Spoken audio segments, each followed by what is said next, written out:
చెప్తే కదా తెలంగాణ కేసీఆర్ లాంటి పెద్ద నాయకుడు అవసరం, కేటీఆర్ లాంటి విజనరీ లీడర్ అవసరం, హరీష్ రావు లాంటి గ్రాస్ రూట్ కార్యకర్తలు పట్టుకున్న లీడర్ అవసరం. ఈ ముగ్గురు సమపాలన ఉండరు కాబట్టి తెలంగాణ రాష్ట్రం ఈరోజు ఇంత మంచిగా ఉంది. దాదాపు 60 లక్షల మంది కార్యకర్తలు ఉన్నారు.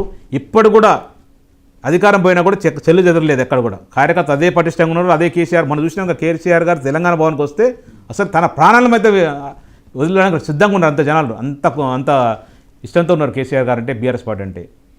కానీ చాలా thank you very much sir. మీరు డెఫినెట్గా ఖైరతాబాద్లో మరి ఏం జరగబోతుందో చూద్దాం. ఒకవేళ నిజంగా ఖైరతాబాద్ టికెట్ మీకు వస్తే డెఫినెట్గా వస్తే కాదు 100% వస్తుంది. వస్తే అనేది మాట తీసేయాలి. 100% వస్తుంది.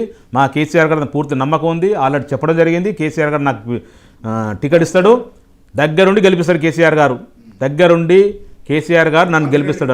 100% కాన్ఫిడెన్స్. దీంట్లో 1%, 0.1% తేడా లేదు. ఇంకా వేరే క్వశ్చన్ కూడా లేదు, క్వశ్చన్ మార్క్ కూడా లేదు. 100% వస్తుంది, గెలుస్తాం 100%.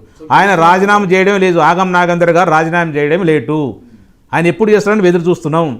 చేయకుంటే కోర్టు మెట్లు ఎక్కుతాం. మళ్ళొకసారి ఆయన స్పీకర్ గారిని మందలిచ్చే ప్రయత్నం చేస్తాం. ఎందుకంటే స్పీకర్ గారు క్లియర్గా గతంలో ఉన్న అప్పుడు సుప్రీం చీఫ్ జస్టిస్గా రిటైర్ అయిన చీఫ్ జస్టిస్గా చెప్పడం జరిగింది, కొత్త సంవత్సరం ఏడ జరుపుకుంటామని చెప్పించి. అయినా కూడా స్పీకర్ గారు మారట్లేదంటే అసలు ఏం నడుస్తుందో ఒకసారి అర్థం చేసుకోవచ్చు.